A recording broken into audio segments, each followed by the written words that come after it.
नमस्कार मित्रों, मैं कौशल उपाध्याय अपने YouTube चैनल गोमा एस्ट्रो के माध्यम से आज फिर आपके सामने एक बहुत ही इंटरेस्टिंग वीडियो लेकर के आया हूं।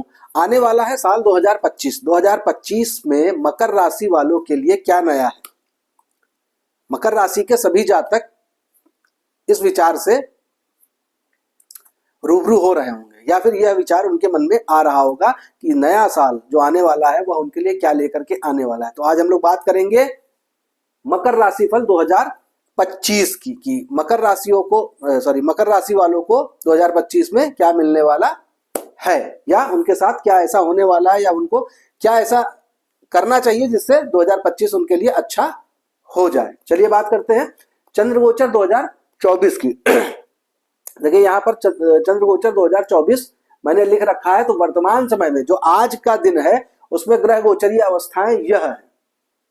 तो हम आज की बात ना करके हम बात करेंगे चंद्रगोचर 2025 की। परंतु 2025 की बात करने से पहले हमें यह जान लेना होगा कि 2025 में जो होने वाला है उसकी नींव यहीं पर रखी जा रही है। वर्तमान समय में देखिए शुक्र आपके 2024 में आज के दिन में शुक्र आपके लग्न में है, चंद्रमा आपके लग्न में है, मंगल आपके सप्तम भाव में है, शनि आपके द्वितीय भाव में है और राहु आपके तृतीय भाव में है, गुरु पंचम भाव में है, केतु नवम भाव में है, सूर्य और बुध आपके एकादश भाव में है। तो मैं ये कह सकता हूं कि आपके लग्न का स्वामी और धन का स्वामी अपने ही भाव में बैठा है, मूल त्रिकोण में बैठा है। तो शनि जहां बैठता है वहां का बहुत ध्यान देता है। तो मतलब आप इस समय परिवार पे बहुत ध्यान दे रहे होंगे, आप अपनी वाणी पे बहुत ध्यान दे रहे होंगे और शनि महाराज आपको प्रचुर मात्रा में धन प्रदान कर रहे हैं। राहु महाराज तृतीय भाव पे बैठे हुए हैं तो यात्राएं संभव हैं और तृतीय भाव में जब राहु महाराज बैठते हैं तो संपूर्ण प्रकार के अरिष्टों का नाश करते हैं। गुरु पंचम भाव में बैठे हुए हैं तो पंचम भाव में अपने कारक भाव में बैठने की वजह से जो गोचरीय स्थिति बन रही है, संतान की प्राप्ति हो सकती है। यहां से गुरु की दृष्टि केतु पर और केतु की दृष्टि गुरु पर पड़ रही है। तो दृष्टि युति के कारण केतु और गुरु की युति बनी हुई है। मतलब इस समय आपका सिक्स सेंस जो है वो बहुत अच्छी तरीके से कार्य कर रहा है और आज आप आध्यात्मिक क्षेत्र में भी उन्नति कर रहे हैं। वर्तमान समय में आपकी संतान बहुत अच्छी होगी, इस समय विद्या बुद्धि बहुत अच्छी हो रही है और भाग्य आपका प्रबल है वर्तमान समय में।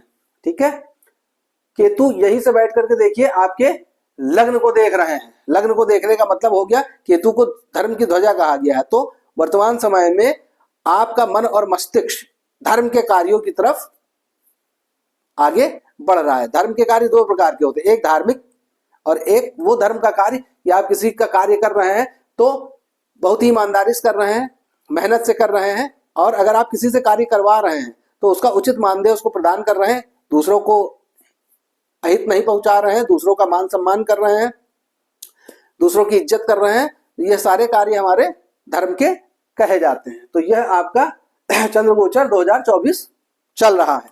अब हम बात करेंगे चंद्रगोचर 2025 की। यहां पर आप देखिएगा मैंने 4 ग्रहों को ही लिखा हुआ है। 4 ग्रहों को क्यों लिखा हुआ है यह आपके मन में जरूर आएगा। तो मैं बता देना चाहता हूं कि 4 ग्रहों को यहां पर इसलिए लिखा हुआ है क्योंकि शनि, राहु, केतु और गुरु यह 4 ग्रह जो हैं वो बहुत ही मंद गति से चलते हैं। राहु और केतु की बात करें तो ये सदैव वक्री रहते हैं।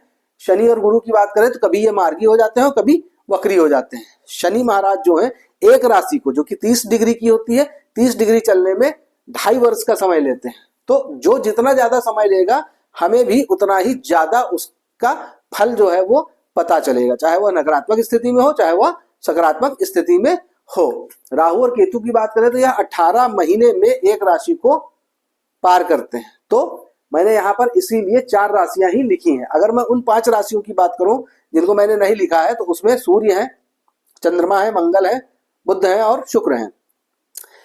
ये जो राशियां हैं ये 2.25 दिन से लेकर के 45 दिन तक का समय लेती हैं, जिसमें चंद्रमा 2.25 दिन में एक राशि पार कर लेता है और मंगल जो है वह 45 दिन का समय लेता है। सूर्य 30 दिन का समय लेता है। इसीलिए आप जब भी देखेंगे कि सूर्य राशि परिवर्तन करता है तो उसे संक्रांति कहा जाता है। ऐसे ही बुध और शुक्र ये भी 1 महीने का समय ले लेते हैं तो इनका जो फल है वो बहुत तेजी से परिवर्तित होता है। हर महीने या हर 45 दिन पे या हर 2.25 दिन पे अगर फल परिवर्तित हो रहा है तो वो उस पर हम बहुत ज्यादा ध्यान नहीं देंगे, क्योंकि वो बहुत तेजी से मूव हो रहा है तो हमें पता भी नहीं चल पाता है। परंतु अगर हम शनि, राहु, केतु और गुरु की बात करते हैं तो इनका फल जो है हमें बहुत ही विस्तृत रूप से पता चलता है। तो आज हम 2025 में इन 4 ग्रहों की ही बात करेंगे, लेकिन इनकी बात करने से पहले यहां पर हम देख लेते हैं कि 2025 में राशि परिवर्तन कब कब होने वाला है। तो शनि की बात करें तो 29 मार्च 2025 को राशि परिवर्तन हो जाएगा। शनि जो है राशि परिवर्तन कर लेंगे। गुरु जो है वह 14 मई 2025 को राशि परिवर्तन करेंगे। राहु और केतु जो है 18 मई 2025 को राशि परिवर्तन करेंगे। अब यहां पर आप देखिए कि चंद्र गोचर 2024 में शनि द्वितीय भाव में है। अब 2025 में वह तृतीय भाव में आ जाएंगे और राहु तृतीय से द्वितीय भाव में चले जाएंगे। गुरु पंचम भाव में थे तो गुरु षष्ठम भाव में आ जाएंगे, और केतु नवम भाव में थे तो केतु अष्टम भाव में आ जाएंगे। अब यहां पर स्थितियां जैसे ही बदलेंगी तो आप यह देखेंगे कि शनि तृतीय भाव में आ गए। तृतीय भाव में भी शनि का फल बहुत अच्छा माना गया है, परंतु तृतीय भाव में आने से ये क्या करेंगे, आपके बल को बढ़ा देंगे, आपके पराक्रम को बढ़ा देंगे, आपकी यात्राओं को बढ़ा देंगे। परंतु इनकी दृष्टि विषम है, ये हमेशा याद रखिएगा। विषम दृष्टि का मतलब हो गया कि 1 2 3 पंचम भाव पे तृतीय दृष्टि पड़ रही है। पंचम भाव आपकी संतान का भाव है, तो यहाँ पे क्या हो सकता है कि संतान थोड़ा आलसी हो सकती है, संतान थोड़ा पढ़ाई में कम मन लगा सकती है। तो अब जब उनका पढ़ाई में कम मन लगेगा तो थोड़ा सा आपको कष्ट होगा। अच्छा, आपके सोचने समझने की शक्ति में भी थोड़ा सा व्यवधान आएगा, तो यह कार्य संतान की वजह से हो सकता है। देखिए 1 2 3 4 5 6 7 शनि की दृष्टि भाग्य स्थान पर आ जाएगी। तो कहने का मतलब यह है कि कर्म तो आप बहुत तेजी से करोगे, परंतु भाग्य को थोड़ा सा स्लो कर देंगे। क्यों? क्योंकि शनि जो है वह शनय शनय कहा गया है, शनय शनय चलते हैं। भाग्य आपका खराब नहीं करेंगे, परंतु यह है कि जो काम आज आप कर रहे हैं उसका जो फल है वो भाग्य की वजह से थोड़ा सा अटक सकता है। मतलब जो फल आज आपको मिलना है वो 10 दिन बाद मिल सकता है, 1 महीने बाद मिल सकता है, 2 महीने बाद मिल सकता है, 3 महीने बाद मिल सकता है, 6 महीने बाद मिल सकता है। तो इसमें आपको परेशान होने की जरूरत नहीं है, क्योंकि शनि जो है अगर वो आपके काम में रुकावट डालेंगे तो उसमें भी आपका भला ही होगा। ये आप याद रखिएगा, ये आपको अपने मन में सोचना है। क्यों? क्योंकि शनि आपके लग्नेश हैं, ये याद रखिएगा। चंद्र राशि की मैं बात कर रहा हूं, चंद्र राशि में लग्न में बैठे हुए हैं शनि, तो चंद्र राशि में ये लग्न के स्वामी हो रहे हैं, या फिर हम ये कह सकते हैं कि ये आपके राशि स्वामी हैं। मतलब अगर लग्न कुंडली में आप देखेंगे तो आपका चंद्रमा जो है वो मकर राशि में बैठा होगा, तो इसलिए हम कहते हैं कि आपकी राशि मकर राशि हो जाती है। ठीक है, तो अब यहां से आपके भाग्य को थोड़ा सा स्लो कर देंगे। तो सप्तम दृष्टि यहां पे थी 8 9 और 10। देखिए यहां पर मैंने लिखा है शनि की दृष्टि 5 9 और 12वें भाव में। ठीक है, मतलब 5th हाउस, 9th हाउस और 12th हाउस। 12 हाउस किस चीज का है? मोक्ष का है। 12 हाउस किस चीज का है? ट्रांसफर का है। 12 हाउस किस चीज का है? अस्पताल के खर्चों का है। 12 हाउस व्यय का है, हानि का है। बहुत सारी चीजें हम लोग 12 हाउस से देखते हैं, परंतु 12 हाउस की अभी हम लोग बात अलग से करेंगे। मैंने यहाँ पे 12 हाउस के बारे में क्या करना है वो लिखा हुआ है। ठीक है, अच्छा अब यहाँ पर देख लीजिए कि गुरु की दृष्टि भी देखिए मैंने लिखी हुई है 10 12 2, मतलब 10वें भाव में, द्वादश भाव में और द्वितीय भाव में। यहां से 1 2 3 4 5 10वें भाव में गुरु की दृष्टि पड़ने का मतलब हो गया कि आपका जो कार्य है, कर्म बहुत अच्छा हो जाएगा। काम आपके पास आने लगेगा, ज्यादा से ज्यादा काम आपके पास आने लगेगा, बहुत अच्छे तरीके से आप कार्य करेंगे। षष्ठम और सप्तम, गुरु की सप्तम दृष्टि अगर द्वादश भाव में पड़ रही है तो द्वादश भाव से रिलेटेड जो चीजें हैं उनमें बढ़ोतरी होगी। क्या होगी वो अभी हम बाद में बात करेंगे। सप्तम अष्टम और नवम, गुरु की दृष्टि राहु पर, और गौर से अगर आप देखेंगे तो राहु की दृष्टि 1 2 3 4 5 गुरु पर, मतलब द्वितीय भाव और षष्ठम भाव दोनों आपके राहु और गुरु के कारण एक्टिव हो जाएंगे। इसके बारे में भी अभी हम बात करेंगे, परंतु उससे पहले हम लोग सारी दृष्टियों की बात कर लेते हैं। राहु की दृष्टि पंचम यहां पड़ रही है, 1 2 3 4 5 6 7 अष्टम भाव पर, 8 और 9 कर्म भाव पर। ठीक है, अब केतु की बात कर लेते हैं। केतु 1 2 3 4 5, केतु की दृष्टि द्वादश भाव पर, 6 7 धन भाव पर, 8 9 आपके सुख भाव पर। यहां देखिए लिखा हुआ है द्वादश, द्वितीय और चतुर्थ भाव। तो यह दृष्टियां हैं। अब राहु द्वितीय भाव पर बैठे हुए हैं, कहने का मतलब यह है कि द्वितीय भाव में अगर हम काल पुरुष की कुंडली उठाएं तो द्वितीय भाव हमारी वृष राशि होती है। वृष राशि में राहु उच्च के माने गए हैं। तो द्वितीय भाव में जब राहु आकर के बैठते हैं तो परिवार का, कुटुंब का सहयोग मिलता है, ये याद रखिएगा।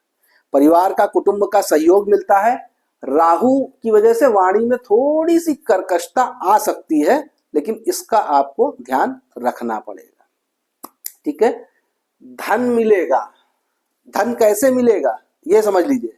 राहु टेक्नोलॉजी है, राहु बदलाव है। आपको टेक्नोलॉजी और बदलाव ये अपने जीवन में लाना पड़ेगा। उसका भी अभी मैं आपको पूर्णतः बताऊंगा कैसे क्या। ठीक है, और केतु आप देख लीजिए, केतु अष्टम भाव में बैठा है। केतु अष्टम भाव से बैठ करके द्वादश को देख रहा हो। केतु की दृष्टि आपके धन भाव पर भी पड़ रही है। तो कहने का मतलब ये हो गया कि यहाँ पर गुप्त चीजें, इंश्योरेंस से पैसा आपको मिल सकता है। लाइफ इंश्योरेंस करा रखी है, वो मैच्योर हो सकती है, या पैतृक धन संपत्ति मिल सकती है, या किसी गुप्त कार्य से धन आ सकता है। तो मैं ये कहूंगा कि इस समय जो है आपको अपनी चीजों को गुप्त रखना है। अपने जो प्लान है उनको गुप्त रखना है। जो भी कार्य आप करने वाले हैं उसको गुप्त तरीके से करिए, किसी को बताने की आवश्यकता नहीं है। तो आपको धन की प्राप्ति बहुत अच्छे से होगी। अच्छा, अब यहां पर एक चीज देख लीजिए जो मैं अभी तक बात कर रहा था कि शनि की दृष्टि 12 हाउस में, गुरु की दृष्टि 12 हाउस में और केतु की दृष्टि 12 हाउस में पड़ रही है। तो मैं यहां कहना चाहूंगा कि 12 हाउस जो है वो मोक्ष का घर है। आपको 2025 में, यहां देखिएगा 18 मई 2025, 29 मार्च से सबका गोचर शुरू हो जाएगा। मतलब शनि 29 मार्च को गोचर कर लेंगे, गुरु 14 मई को और राहु केतु 18 मई को गोचर करेंगे। जैसे ही यह गोचर 18 मई को कंप्लीट होगा तो तीनों ग्रह की दृष्टि आपके द्वादश भाव पर पड़ेगी। उसी समय आपको अपने 12 हाउस को एक्टिव करना है। एक्टिव कैसे होगा अब ये समझिए। 12 हाउस मोक्ष, संसार में आने और जन्म लेने का उद्देश्य को दर्शाता है। आपको यह उस समय समझना होगा कि आपका जन्म इस संसार में क्यों हुआ है, कौन सा ऐसा कारण है जिसमें प्रभु ने आपको यहाँ पर जन्म प्रदान किया है। तो यह आपको समझना पड़ेगा। उसके लिए आपको आत्मा पर ध्यान केंद्रित करने का समय है। अपनी आत्मा पर आपको ध्यान केंद्रित करने का समय है, मतलब मेडिटेशन करने का समय है, मतलब आध्यात्मिक उत्थान का समय है। देखिए मैंने यहाँ लिख रखा है, देखिए धार्मिक यात्राएं भी करनी है, आध्यात्मिक क्षमताओं को बढ़ाने का समय, मतलब आपको अपने आध्यात्मिक क्षमताओं को बढ़ाने का समय। सब कुछ आपके शरीर में है, बस आपको थोड़ा सा मंथन करना है, थोड़ा सा मेडिटेशन करना है और यह फील करना है कि आपका जन्म किस चीज के लिए हुआ है, किस कार्य को करने के लिए जन्म हुआ है। और आगे देखिए मैंने लिख रखा है कि असहाय लोगों की मदद अपनी करुणा और सक्षम नहीं, अपनी करुणा और समझ, यहाँ पे झ लिखना चाहिए था, छ हो गया है, इसको मैं सही कर देता हूं। अपनी समझ, झरने वाला झा लिखना चाहिए था हमें, परंतु हाँ, अपनी समझ से करनी है। मतलब असहाय लोगों की सहायता करिए, परंतु आपके अंदर जो करुणा है और जो बुद्धि है, ज्ञान है, विवेक है, उस समझ से आपको लोगों की सहायता करनी है। जब आप ये करेंगे तो ऑटोमेटिकली आपका 12 हाउस एक्टिव हो जाएगा। असहाय लोग कौन होते हैं, सर्वप्रथम तो आप ये समझ लीजिए। असहाय लोग वो हैं जैसे कोई बच्चा है, वो स्वयं कुछ नहीं कर सकता है, उसकी केयर करनी है। एक बुजुर्ग है, स्वयं वो कुछ नहीं कर सकते, तो उनकी केयर करनी है। आप अपने घर से शुरू करिए और फिर समाज में जाइए। घर में अगर कोई बुजुर्ग है उसकी सहायता करिए, उसका सहयोग करिए, उसकी सेवा करिए, ठीक है, निस्वार्थ भाव से। घर में कोई बच्चा है उसकी सहायता करिए, उसकी सेवा करिए निस्वार्थ भाव से। उसके बाद जब आप समाज में जाते हैं तो समाज में बहुत सारे ऐसे असहाय लोग मिलेंगे जो बहुत ही प्रताड़ित अवस्था में रहते हैं, तो उनकी मदद करिए। किसी के पास खाने के लिए नहीं है तो आप उसको खाना खिला सकते हैं, किसी के पास नहाने के लिए नहीं है तो आप उसको जल एवं साबुन की व्यवस्था करा सकते हैं, या कुछ पैसे दे करके आप उसको सुलभ शौचालय भेज सकते हैं कि जाओ भाई वहां से नहा करके आ जाओ, थोड़ा साफ सुथरा हो जाओ, ठीक है। अगर किसी के पास कपड़े नहीं है तो आप उसको कपड़े दान कर सकते हैं। सहायता करनी है, मैंने कहा ना, अपनी करुणा अपनी समझ से, आपकी समझ में जितना भी जो आप कर सकते हैं। आप 10 रुपए से मदद कर सकते हैं तो 10 रुपए से मदद करिए, आप 10,000 रुपए से मदद कर सकते हैं तो 10,000 रुपए से मदद करिए, आप 10 लाख रुपए से मदद कर सकते हैं तो आप 10 लाख रुपए से मदद करिए, परंतु असहाय लोगों की मदद करनी चाहिए आपको इस समय में, तो आपका 12 हाउस एक्टिव हो जाएगा। अच्छा, अब हम बात करते हैं राहु की गुरु पर और गुरु की राहु पर पूर्ण दृष्टि है, तो 18 मई 2025 को राहु और गुरु की दृष्टि युति के कारण गुरु चांडाल योग का निर्माण ब्रह्मांड में हो रहा है। जैसे ही यह निर्माण होगा तो आपका 2nd हाउस और आपका 6th हाउस एक्टिव हो जाएगा। 6th हाउस सर्विस का है, इसको समझिएगा। 6th हाउस सर्विस का है। जब आप किसी की सेवा करेंगे, कैसे? नई नई तकनीकों से, नए नए तरीकों से, अपने जीवन में बदलाव ला करके जब आप किसी की सेवा करेंगे तो आपको धन की प्राप्ति होगी, ये याद रखिएगा। अब सेवा के बहुत तरीके होते हैं। आपने अपनी नौकरी में, मैं यहां पे बात करूंगा, आपने अपनी नौकरी में नई नई टेक्नोलॉजी का प्रयोग किया तो उससे क्या होगा? आपके कस्टमर बढ़ेंगे, आपको जो प्रोजेक्ट मिला है वो सफल होगा, आप जो कार्य कर रहे हैं वो सफल होगा, फिर उससे आपकी तरक्की होगी, आपकी सैलरी बढ़ेगी, ठीक है। या आपको कंपनी में अप्रिशिएट किया जाएगा कि हाँ भाई आपने कंपनी के लिए बहुत अच्छा काम किया है, आपकी पदोन्नति हो जाएगी। जब पदोन्नति होगी तो जाहिर सी बात है कि आपकी सैलरी भी बढ़ जाएगी। यही चीज अगर मैं व्यापार में बोलता हूं तो व्यापार में त्वरित एक्शन होता है। आपने किसी नई टेक्नोलॉजी का यूज अपने व्यापार में किया तो आप देखेंगे कि आपके पास नाना प्रकार के कस्टमर आने लगे और उन कस्टमर से आपके पास पैसा आने लगा। भाई जब आप उनको अच्छी सर्विस देंगे तो वो भी आपको क्या देंगे? धन। आपसे प्रोडक्ट खरीदेंगे और आपके पास धन आना शुरू हो जाएगा। तो मैं यही कहना चाहता हूं कि 18 मई 2025 के बाद, उससे पहले ही आप नई नई टेक्नोलॉजी सीखते रहिए और 18 मई 2025 के बाद उस सीखी हुई टेक्नोलॉजी को या अपने ज्ञान से आपने कोई नई टेक्नोलॉजी विकसित करी है तो उसको मार्केट के सामने लाइए और फिर देखिएगा आपके जीवन में धन का आगमन कैसे होता है। सब कुछ पॉजिटिव होने वाला है 2025। अगर मैं बात करूं तो मैं अभी तक मेष राशि से लेकर के धनु राशि तक का वीडियो बना चुका हूं। आज मैं मकर राशि का वीडियो बना रहा हूं। मैंने जितनी भी राशियों का वीडियो बनाया है किसी में भी मैंने नकारात्मक बात नहीं करी है और मैं करना भी नहीं चाहता हूं। क्यों? क्योंकि 2025 का जो वर्ष है यह आप सभी लोगों के लिए बहुत ही पॉजिटिव है। बस देखने का नजरिया आपका पॉजिटिव होना चाहिए। हालांकि मकर राशि या मकर लग्न, मकर राशि या मकर लग्न वालों के साथ क्या होता है कि इनका अगर गौर से देखिए तो नवम भाव और षष्ठम भाव, इन दोनों के स्वामी एक होते हैं। मतलब भाग्य और रोग ऋण रिपु,